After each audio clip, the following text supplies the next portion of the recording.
নমস্কার। রথযাত্রার বিশেষ দিনে আজ একটি ছবি পোস্ট হতে চলেছে। রাত পোহালে জগন্নাথ পুজো। তো আমি এখানে এঁকে নিয়েছি মহাপ্রভু শ্রী চৈতন্যদেবকে। উনি মনের আনন্দে নেচে নেচে যাচ্ছেন রথের উদ্দেশ্যে, রথ দেখতে। আর পেছনে কয়েকজনকে রেখেছি ছোট্ট ছোট্ট ফিগার দিয়ে, ওনারা ঢোল বাজিয়ে যাচ্ছেন মহাপ্রভুর সাথে রথ দেখতে।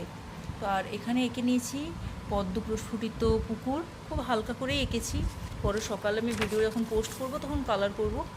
আর এখানে শুধুমাত্র গাছের গুঁড়িটুকু দেখিয়েছি, আর গাছের কয়েকটা পাতা এখান দিয়ে দেখা যাবে, এরকমই করে রেখেছি এই জায়গাটা।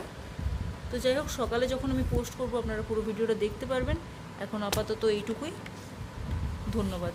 ভিডিওগুলো দেখতে থাকুন, ভালো লাগলে শেয়ার করুন।